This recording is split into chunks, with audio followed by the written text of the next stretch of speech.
अरे बाप रे, तुम तो अभी थोड़ी देर पहले दुकान गए थे ना? इतनी जल्दी घर वापस कैसे आ गए? छाता होने के बावजूद तुम तो आधे भीग गए हो। अरे रे, अब क्या बताऊं। दुकान पहुंचने के बाद चपरासी आकर मेरे हाथ में एक चिट्ठी थमा गया। चिट्ठी पढ़ते ही दुकान में मन नहीं लगा तो सीधा घर आ गया। हाँ। किसकी चिट्ठी है? कोई बुरी खबर तो नहीं है ना? अरे नहीं नहीं नहीं नहीं, बुरी नहीं, बहुत बड़ी खबर है। बड़े चाचा जी यानी कि कालिदास चाचा जी की चिट्ठी है। मालती, उन्होंने लिखा है कि आज शाम को ही वो हमारे घर आ रहे हैं। अरे वही जो कई साल पहले परिवार के साथ अनबन करके शहर चले गए थे ना। तुम्हारे मुंह से सुना तो बहुत है, लेकिन आँखों से देखने का सौभाग्य नहीं मिला। चलो अच्छा है, अब बड़े चाचा से पहचान हो जाएगी। अरे बहुत छोटा था जब बड़े चाचा जी को देखा था, उसके बाद वो कभी इस तरफ आए ही नहीं। इतने सालों बाद खुद आ रहे हैं, इसीलिए सोच रहा हूँ कि कुछ अच्छा खासा बनाना चाहिए। बड़ी बात, घर में एक मुर्गा रखा है, उसे मैं अभी काट छाट कर साफ करके रख देती हूँ। दिया आकर झटपट खाना पका देगी। आंगन के बगल में अरवी भी तो उखाड़ कर रखी है। आज अरवी का भरता और मटन का शोरबा हो जाए, बड़े चाचा यकीनन कुछ दिन ठहरेंगे, तब पुलाव बिरयानी खिलाकर दिल खुश कर देंगे। बात तो तुम गलत नहीं कह रही। ठीक है, तुम कटाई छटाई शुरू करो, मैं जाकर चाचा को ये खबर दे आता हूँ। चाचा सुनेंगे तो बहुत खुश होंगे। कितने सालों बाद दोनों भाइयों की मुलाकात होगी, है ना? मेरे ससुर जी होते तो वो भी यकीनन बहुत खुश होते। अरे बिल्कुल, तीनों भाई एक साथ इकट्ठा होते तो कितना अच्छा होता।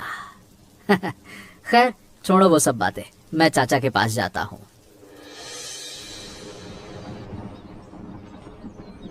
ओ भाभी, तुमने तो कहा था ना कि चूल्हे के पास वाली टोकरी में मुर्गे का मांस काट कर रखा हुआ है, लेकिन यहाँ तो मुझे कुछ भी नजर नहीं आ रहा, बस एक लकड़ी का पटरा पड़ा है। अरे बाप रे, ये क्या बात हुई? ऐसी कार्टून स्टोरीज देखने के लिए हमारा चैनल सब्सक्राइब करना मत भूलना। मैं ढक कर रखा था, कोई कुलक्षणी बिल्ली घुसकर ले भागी क्या? समझ नहीं आ रहा। बिल्ली होती तो टोकरी उल्टी पड़ी होती भाभी, टोकरी ही गायब है। रुको देखती हूँ चाचा कुछ बता पाते हैं या नहीं, वो तो बरामदे में ही बैठे हैं। चाचा, ओ चाचा, तुम्हारे सामने ही तो रसोई घर है, तुम बता सकते हो मटन की टोकरी कहाँ गई? क्या कोई आकर ले गया? नहीं रे बेटी, मैं कैसे बताऊं? मैं तो कब से यहाँ बैठकर चाय और मुरमुरा खा रहा हूँ। मेरी आंखों के सामने तो कुछ नहीं पड़ा रे। कौन आया और कौन गया, मुझे तो कुछ याद नहीं आ रहा। चाचा को तो पिछले कुछ सालों से वैसे भी कुछ याद नहीं रहता, इनसे पूछने का कोई फायदा नहीं है दिया। खैर, बड़े चाचा के आने से पहले अब दोबारा बाजार जाकर मटन लाना संभव नहीं है। किस्मत ही खराब है, आज वही अरबी का भरता ही अच्छे से बना लो और साथ में खस्सी का मुर्गा मंगवाकर अच्छे से खिला देंगे। अब देर मत कर, हाथ चला दिया। ठीक है भाभी। इतने सालों बाद आखिरकार तुम्हें इस टूटे हुए परिवार की याद आ ही गई। बात तो तू सही कह रहा है हरिदास, लेकिन तूने भी तो बिल्कुल पराया बना दिया। कभी एक बार हाल चाल लेने की जरूरत तक महसूस नहीं की। अरे शिकवा तो मैं ही दिल में दबाए बैठा था इतने दिनों से, लेकिन दिल नहीं माना। अब ढलती उम्र में अहंकार लेकर दूर नहीं रहा जा सकता, इसीलिए खुद ही चला आया। शिकवा इंसान का दिल भारी करता है भैया, परिवार का खिंचाव कम नहीं करता। उसी खिंचाव ने तो मुझे बांधने वाली रस्सी बनकर रोक रखा है। इस घर के कितने उजाले अंधेरे देखे मैंने, तुम सबको छोड़कर इस संसार की जिम्मेदारी कंधों पर उठाते उठाते अपनी खुद की कोई गृहस्थी बसाना ही नहीं हुआ। जिंदगी का एक लंबा सफर अकेले ही तय कर गया। मैंने तुझे बहुत अकेला कर दिया था, है ना रे? बहुत बड़ी भूल हो गई मुझसे। आपकी जिंदगी क्यों? अरे नहीं नहीं नहीं भैया, अब ऐसा नहीं हो सकता। ये जमीन, रमेश और दिया, इन्हें अपने खून पसीने से सींच कर बड़ा किया है। मजले भैया की यादें बसी हैं इस मिट्टी में। इन्हें और इस घर को छोड़कर अब मैं कहीं नहीं जा सकता। ये मोह छूटना मेरे बस में नहीं है। ना ना, ये नहीं हो पाएगा। हाँ, समझ गया। लेकिन मेरे दिल में एक दुख हमेशा बना रहेगा।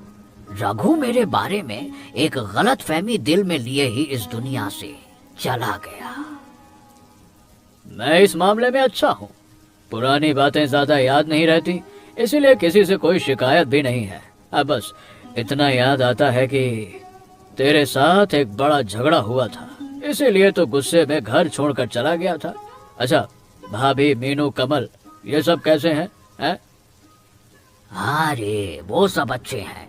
अब कमल डॉक्टर है, उसके 2 बेटे हैं, और मीनू कॉलेज में पढ़ाती है। उसकी शादी अभी नहीं हुई है, कोई अच्छा लड़का मिलते ही शादी कर देंगे। अरे वाह, वो सब अच्छे हैं, ये सुनकर दिल को बड़ा सुकून मिला।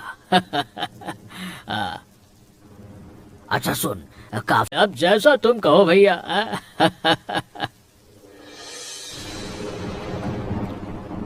निताई भैया, ओ निताई भैया, जरा घाट पर तो आओ।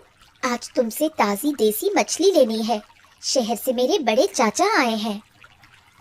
अरे बहुत देर कर दिया बिटिया। आज नदी में वैसी अच्छी मछली फंसी ही नहीं जो 2-1 मिली भी थी।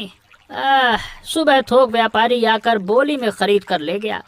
बेटा, कल तू सुबह आना, तेरे बड़े चाचा के लिए बढ़िया देखकर नदी की कतला या फिर चितल मछली रख दूंगा। तुम भी कमाल करते हो भैया। कल लेकर क्या करूंगी? सोचा था आज बड़े चाचा को नदी की देसी मछली का शोरबा बनाकर खिलाऊंगी। जिस दिन वो आए थे उस दिन अरबी का भरता और दाल खाकर दिन काटा। आज भी अगर कुछ अच्छा ना खिला सकी तो कैसा लगेगा, बताओ तो। क्यों री दिया, सुबह सुबह कहाँ से आ रही है? मुंह ऐसा मटके जैसा गंभीर क्यों बना रखा है? अब क्या बताऊं मीनू, बड़े चाचा आए हैं शहर से। कितनी उम्मीद लेकर घाट पर गई थी निताई भैया के पास देसी मछली की तलाश में, लेकिन आज उसे एक भी मछली नहीं मिली। बड़े चाचा को खाना कैसे खिला? ऐसी कार्टून स्टोरीज देखने के लिए हमारा चैनल सब्सक्राइब करना मत भूलना। तेरे हाथों में तो जादू है दिया। तुझे नदी की मछली ना भी मिले तो भी घर में रखी साग सब्जियों से तू जो पकाती है उसका स्वाद उंगलियां चाटने जैसा होता है। उसकी इतनी चिंता मत कर। हाँ, पका तो सकती हूँ, वो तो ठीक है, लेकिन कोई बढ़िया व्यंजन ना हो तो क्या दिल भरता है? बोल। तू सुन दिया, मैंने तुझसे कितनी बार कहा है, तेरे हाथ के खाने में जो स्वाद है ना, तू आराम से बाजार के मोड़ पर एक छोटा मोटा होटल खोल सकती है। यकीन मान, 1 हफ्ते के अंदर पूरे इलाके में तेरे होटल के खाने की तारीफ फैल जाएगी। दैट, तू भी कैसी बातें करती है मीनू। औरत होकर बाजार में होटल खोलूंगी, भैया भाभी सुनेंगे तो सीधा गुस्से से लाल हो जाएंगे। उससे अच्छा जाकर देखती हूँ कि रसोई घर में क्या इंतजाम हो सकता है। सुनो जी, यहाँ आकर देखो तो रसोई घर के पीछे कितनी सुंदर अरबी उगी हुई है। इतने दिनों से इस झाड़ी की तरफ हमारा ध्यान ही नहीं गया। चलो देखकर 2 बढ़िया अरबी उखाड़ लेते हैं। बिल्कुल सही कहा, इस तरफ की मिट्टी बहुत उपजाऊ है, यकीनन अच्छी अरबी मिलेगी। रुको, मैं कुदाल लेकर आता हूँ।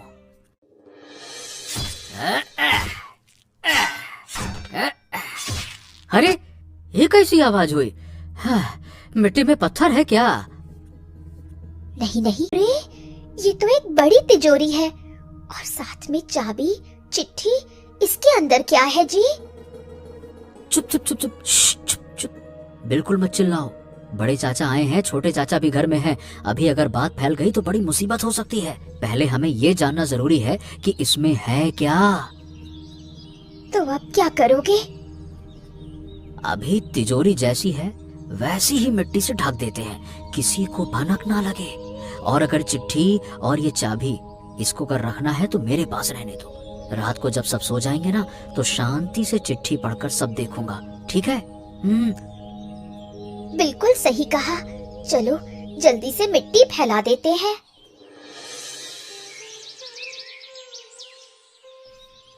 दिया बिटिया, ओ दिया बिटिया, अरे बेटा घर पे हो क्या? अरे देखो आज मैं तुम्हारे लिए नदी की ताजा देसी मांगूर और टेंगरा मछली लेकर आया हूँ। वाह निताई भैया, तुमने तो आज सच में कमाल कर दिया। बड़े चाचा देखो ताजी नदी की मछली। आज तुम्हें एकदम शानदार तरीके से मछली। सच कहूँ तो तूने पहले दिन जो अरबी का भरता और पतली दाल खिलाई थी ना उसका स्वाद आज भी मेरी जुबान पर लगा हुआ है। शहर में कितने नामी गिरामी होटलों में खाता हूँ, लेकिन तेरे हाथ के उस साधारण अरबी के भरते के आगे वो सब कुछ हो नहीं है। क्या बात करते हो बड़े चाचा? अरबी का भरता भी कोई बढ़िया व्यंजन होता है क्या?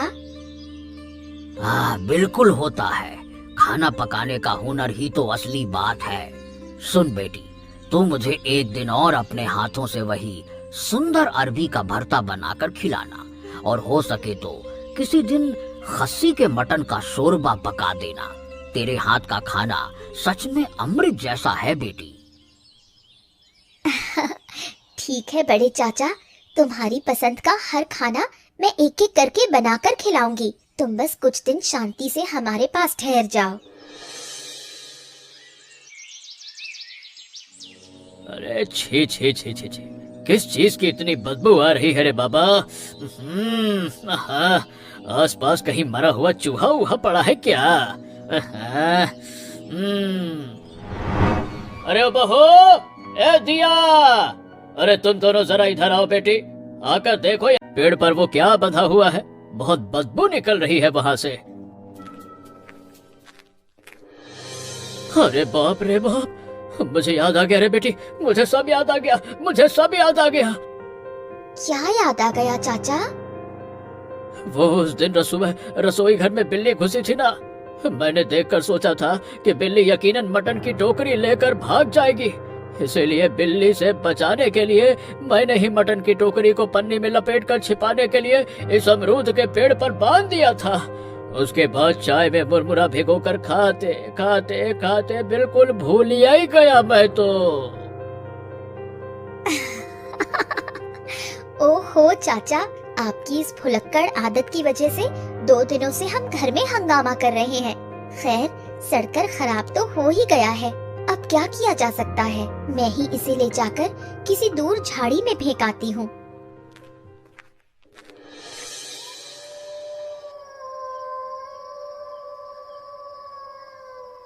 क्या लिखा है चिट्ठी में? जल्दी पढ़कर बताओ ना, मेरा दिल धक धक कर रहा है। आदरणीय महोदय, हमारे घर में अचानक डाकू घुस आए हैं और डाकुओं ने चारों तरफ से घेर लिया है, इसीलिए मुझे कोई उपाय ना देखकर घर की आखिरी पूंजी तिजोरी और उसकी चाबी रसोई घर के पीछे मिट्टी में गाड़कर जा रहा। ऐसी कार्टून स्टोरीज देखने के लिए हमारा चैनल सब्सक्राइब करना मत भूलना। आपका रवि लाल। रवि लाल?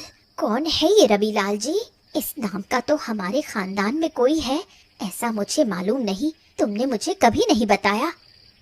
रवि लाल, रवि लाल, हाँ हाँ हाँ हाँ हाँ हाँ हाँ हाँ हाँ, याद आया याद आया याद आया। जब मैं बहुत छोटा था ना मालती, तब हमारे घर में रवि लाल नाम का एक वफादार आदमी काम करता था। हम उसे रवि चाचा कहते थे। फिर एक दिन क्या हुआ, अचानक वो किसी को बिना बताए, बिना कुछ भी कहे गायब हो गया। अब सबने सोचा था कि शायद वो हमारा काम छोड़कर भाग गया। बचाने के लिए मिट्टी में गाड़कर अपनी जान बचाने के लिए भागा था, लेकिन इस तिजोरी में क्या है?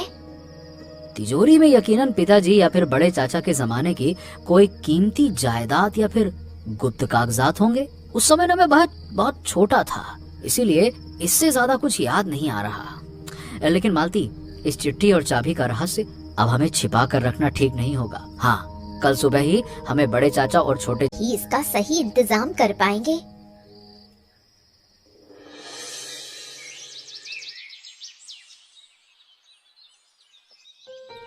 बड़े चाचा, छोटे चाचा, आपसे एक बहुत जरूरी बात करनी थी, तो मैंने सोचा कि आ जाता हूँ। अरे क्या बात है रमेश, तो इतना चिंतित क्यों दिख रहा है रे? क्या हो गया? बड़े चाचा, कल रसोई घर के पीछे की मिट्टी खोदते समय हमें एक विशाल पुरानी लोहे की तिजोरी मिली है और उसी के साथ ही पन्नी में लिपटी हुई एक चिट्ठी और ये पुरानी चाबी मिली है। तिजोरी और चाबी? ये तो रविलाल के हाथ की लिखी चिट्ठी है रे भैया। आखिरकार ये तिजोरी और चाबी मिल ही गई। जानता है रमेश, इसी तिजोरी और चाबी की वजह से तेरे पिता रघु अपनी जिंदगी के आखिरी दिन तक मुझे बेहद गलत समझते रहे। इसी एक वारदात की वजह से हमारा परिवार टुकड़े टुकड़े हो गया और मुझे अपना घर बार छोड़कर शहर जाना पड़ा। क्या बात कर रहे हैं बड़े चाचा? असल में हुआ क्या था तब? अरे सब बताऊंगा बेटा, तुम लोगों को बिना बताए मैं कहीं नहीं जाऊंगा, लेकिन अभी नहीं। मैं तो अभी यहाँ एदी को बहुत संभाल कर रखना रमेश, किसी को भनक ना लगे। वक्त आने पर सब सच सामने आ जाएगा। लेकिन चाचा जी, मुझे बहुत जानने की इच्छा हो रही है। बताओ ना, बात क्या था, क्या हुआ था, कैसे हुआ था, क्या दिक्कत हुई थी, कैसे क्या हुआ था? हाँ, मुझे भी धीरे धीरे याद आ रहा है। पुराना याद आ जाता तो बता देता, लेकिन भैया तुझे सब बता देंगे बेटा, इतना बेचैन मत हो। हाँ सब बताऊंगा बेटा, बस 2 दिन और इंतजार कर ले।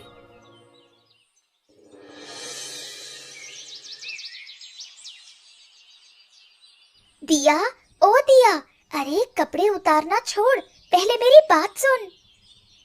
क्या हुआ रे मीनू, ऐसे तूफान की तरह आकर क्या कहने वाली है?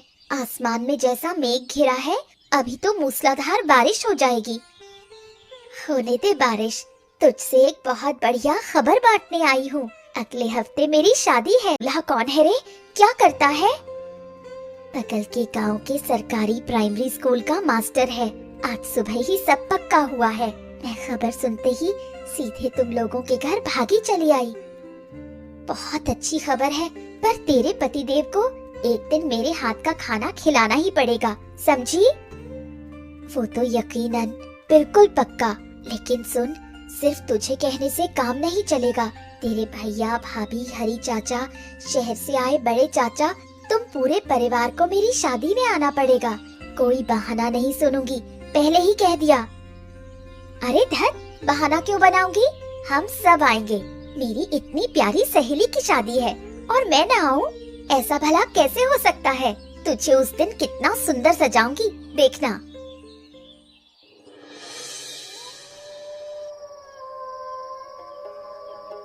क्या दिव्य स्वाद है रे दिया, कितने सालों बाद ऐसा मटन का शोरबा और अरबी का भरता खाया है। शहर के बड़े बड़े होटलों में खाया है, लेकिन तेरे हाथ के इस खाने के आगे वो सब कुछ भी नहीं है। बिल्कुल सही कहा भैया। दिया बेटी तो मेरे खाने के मामले में सचमुच अन्नपूर्णा है। इसके हाथ का खाना खाकर पेट तो भरता ही है, मन भी तृप्त हो जाता है। बड़े चाचा, छोटे चाचा, अगर आप बुरा ना माने तो एक बात कहूँ? भैया, मैं बाजार के मोड़ पर एक छोटा मोटा होटल खोलना चाहती हूँ। मीनू ने भी मुझसे कहा है कि मेरे हाथ के खाने के हुनर से ही मैं अपने पैरों पर खड़ी हो सकती हूँ। क्या कहा तूने? अरे तू औरत होकर बाजार में होटल खोलेगी हैं? ये क्या फालतू की बातें कर रही है? लोग सुनेंगे तो क्या कहेंगे? क्या हमने तुझे भूखा रखा है? क्या हम तुझे पैसे नहीं देते? क्या हम तुझे पाल नहीं पा रहे हैं? फालतू की बात करती है। ये सब फालतू की बातें दिमाग से निकाल दे। ए रमेश, रुक रुक रुक रुक, खामखा इतना क्यों चिल्ला रहा है? दिया ने तो कोई गलत बात नहीं कही है। अरे भाई, जिसमें हुनर है वो खुद के पैरों पर खड़ा होना चाहे तो इसमें बुराई क्या है, हैं? अरे लेकिन बड़े चाचा, औरत जात बाजार में जाकर बैठे। रमेश, जमाना बदल गया है बेटा। दिया के हाथ के खाने में जो जादुई स्वाद है, उससे वो बहुत आगे तक जा सकती है। मैं तुझे कह रहा हूँ तो इसमें रुकावट मत डाल। हाँ, ठीक है, आप जब कह रहे हैं तो मैं अब मना नहीं करूँगा। ठीक है दिया, तेरी दिल की ख्वाहिश हम पूरी करेंगे। ठीक है। देख तो दिया, तू अपने हाथों से ना सजाती तो आज मेरा दुल्हन का रूप ही अधूरा रह जाता। ऐसी कार्टून स्टोरीज देखने के लिए हमारा चैनल सब्सक्राइब करना मत भूलना। से अच्छी सहेली सबसे सुंदर दुल्हन लग रही है। सुन दिया, शादी करके ससुराल जा रही हूँ, ये सच है, लेकिन तेरी बहुत याद आएगी रे। अच्छा, तेरे उस बाजार वाले होटल के सपने का क्या हुआ? तेरे भैया आखिरकार माने या नहीं? तुझे क्या बताऊं मीनू, उस दिन तो भैया गुस्से से लाल पीले हो गए थे, लेकिन किस्मत से बड़े चाचा और छोटे चाचा थे। बड़े चाचा ने भैया को ऐसा समझाया कि भैया आखिरकार मानने पर मजबूर हो गए। सच कह रही है, ये तो बहुत बड़ी खुशखबरी है। मुझे मालूम था तेरा सपना एक दिन सच होकर रहेगा। हाँ रे, बड़े चाचा ने कहा है कि होटल खोलने का इंतजाम वही कर देंगे। तू ससुराल से लौटकर देखेगी कि बाजार के मोड़ पर दिया का होटल चालू हो गया है। लेकिन तेरे होटल की पहली ग्राहक मैं और तेरे जीजाजी ही होंगे। याद रखना, तेरे हाथ का वही अरबी का भरता और मटन का शोरबा तो खिलाना ही पड़ेगा। खिलाऊंगी रे, खिलाऊंगी।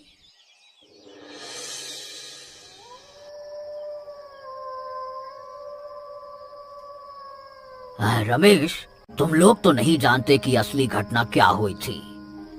हाँ हाँ, बताइए ना बड़े चाचा, हम सुन रहे हैं, बताइए।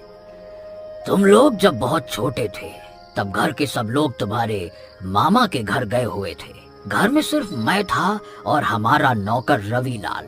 उस देर रात अचानक घर में डाकुओं का एक गिरोह आ धमका। डर के मारे जान बचाने के लिए मैं पीछे की खिड़की से भाग निकला। मुझे लगा था डाकू सब लूट कर ले गए, लेकिन ये चाबी और तिजोरी मिलने के बाद सब साफ हो गया। रविलाल ने वफादारी दिखाते हुए डाकुओं से तिजोरी बचाने के लिए उसे जमीन के नीचे गाड़कर खुद भाग निकला था। अरे बाप रे, ऐसा था क्या बड़े चाचा? सुन बेटा रमेश, उस तिजोरी में हमारे खानदान के बहुत पैसे जमा हैं। चाबी से तिजोरी खोलकर उसी पैसे से तुम लोग दिया के लिए बाजार में एक सुंदर सा होटल बनवा देना। उसके हाथ के मटन के शोरबे और अरबी के भरते से होटल बहुत बढ़िया चलेगा। ठीक है? ठीक है बड़े चाचा, आपकी बात मानी जाएगी।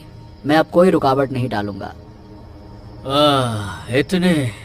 इतने सालों तक भैया हम सोचते रहे कि उस रात तो ही शायद घर के सारे पैसे लेकर शहर भाग गया। उसी गलत फहमी में तुझे इतने सालों तक पराये बनाए रखा। हमें माफ कर दे भैया। ये बहुत पुरानी बात है, छोड़ उसको अब।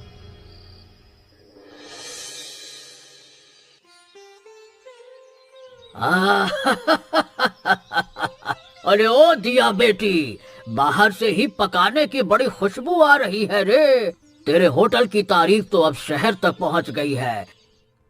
अरे बाप रे, बड़े चाचा तुम इतने दिनों बाद फिर आए। अरे बिना आए कैसे रहा जाता है? शहर के लोग तेरे इस अरबी के भरते और मटन के शोरबे की तारीफ करते नहीं थकते। इसीलिए सोचा बड़ा चाचा होकर अपनी आंखों से दिखाऊं कि दिया का होटल कैसे चल रहा है। बड़े चाचा, आज मैं जो अपने पैरों पर खड़ी हो सकी हूँ वो सिर्फ उस रात के तुम्हारे हौसले की छोड़ी हुई तिजोरी की वजह से ही है। वो सब कुछ नहीं बेटी, सब तेरे हाथ का हुनर और मेहनत का फल है। चल अब बातें न बना और अपने बड़े चाचा को जल्दी से एक थाली गर्मा गर्म चावल और अपना स्पेशल अरबी का भरता लाकर दे तो जरा। आशीर्वाद दो बड़े चाचा कि मैं बहुत नाम कमा सकूं। वो तो तू कमाएगी ही।